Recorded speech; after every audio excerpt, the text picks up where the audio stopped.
Top quality और consistent performance के लिए सिर्फ सिल्वर पंप्स। टॉप क्वालिटी और कंसिस्टेंट परफॉर्मेंस के लिए सिर्फ सिल्वर पंप्स, नाम याद रखना। क्या हुआ तेरा वादा म्हणत उद्धव बाळासाहेब ठाकरे शिवसेनेच्या वतीनं मागच्या 7 दिवसापासून जे आहे ते या ठिकाणी आंदोलन सुरू आहे। आजही आंदोलनाचा जे आहे ते शेवटचा दिवस आहे आणि या शेवटच्या समारोपाच्या ठिकाणी जे आहे ते हिंगोली नांदेड राज्य महामार्गावरती या ठिकाणी शिवसैनिकांनी आंदोलन सुरू केलं आहे। मागच्या 1 तासापासून हे आंदोलन सुरू आहे आणि आंदोलनामुळे जे आहे ते वाहनाच्या दोन्ही बाजूने रांगा लागल्या आहेत। आपल्यासोबत संपर्क तर मागच्या काही दिवसापासून आंदोलन सुरू आहे। शेतकऱ्यांचं कर्ज संपूर्ण महाराष्ट्रभर शेतकरी अत्यंत चिंताग्रस्त आहे।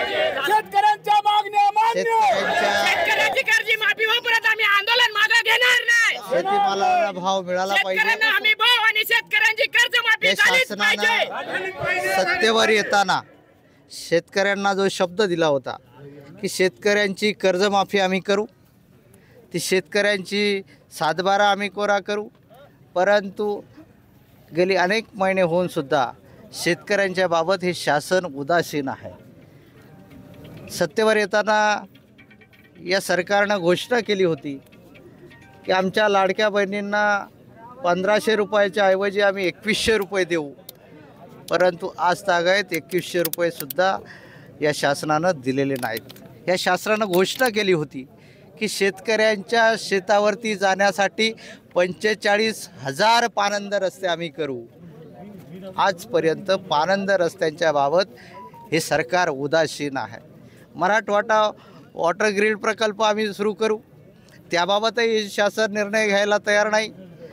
हे शासन हे लबाडांचं शासन आहे, हे शेतकऱ्यांची फसवणूक करणारं शासन आहे आणि या शासनाच्या बाबतीत शेतकऱ्यांमध्ये प्रचंड आक्रोश निर्माण झालेला आहे आणि शेतकऱ्यांच्या सोबत शिवसेना उद्धव बाळासाहेब ठाकरे हा पक्ष सातत्यानं असतो आणि म्हणून शेतकऱ्यांसाठी गेली आठवडाभर हे आंदोलन आम्ही सुरू ठेवलेलं आहे। मात्र कुठेतरी निवडणूक आयोगाने स्थानिक निवडणुका घ्या म्हटल्यानंतरच शिवसेना कुठेतरी बाहेर निघाली आणि निवडणुकीच्या तोंडावर शिवसेना बाहेर निघाली असं तुमच्या शिवसेनेवरती आरोप होतोय। निवडणुका आणि आंदोलन याचा तिळमात्रही संबंध नाही। गेली 7 दिवस आम्ही शेतकऱ्यांसाठी लढतो आहोत आणि शेतकऱ्यांसाठी लढणं हे काही शिवसेनेला नवीन नाही। त्यामुळे निवडणुका आणि आंदोलन याचा काही संबंध नाही। आमची मागणी आहे की तुम्ही शेतकऱ्यांचा 7/12 कोरा करू म्हणालो होतो, तो शेतकऱ्यांचा 7/12 कोरा करावा, लाडक्या बहिणींना 2100 रुपये द्यावेत, GSTच्या माध्यमातून शेतकऱ्यांच्या खतावरील अनुदान आम्ही परतावा परत देऊ असे शासन म्हटलं होतं, त्याबाबतही अजून अंमलबजावणी होत नाही आणि म्हणून शेतकऱ्यांच्या सोबतीनं उद्धव साहेबांच्या आदेशानं हे आंदोलन सुरू आहे। जर या आंदोलनातून शासनानं काही धडा घेतला नाही, ह्या शासनानं शेतकऱ्यांना हमीभावाबाबत निर्णय घेतला नाही, शेतकऱ्यांच्या खतावरील अनुदानाबाबत काही ठोस कारवाई केली नाही, शेतकऱ्यांचं कर्जमाफी केली नाही, तर याहीपेक्षा तीव्र आंदोलन रस्त्यावर येऊन आम्ही शिवसेना करेल, याची सरकारनं गंभीर दखल घ्यावी।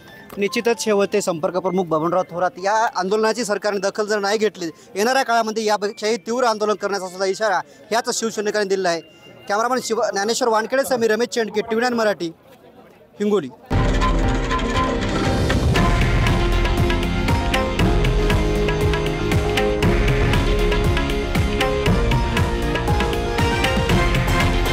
हे आहे देशातील नंबर 1 न्यूज नेटवर्क आणि आपण पाहत आहात TV9 मराठी, एकमेव।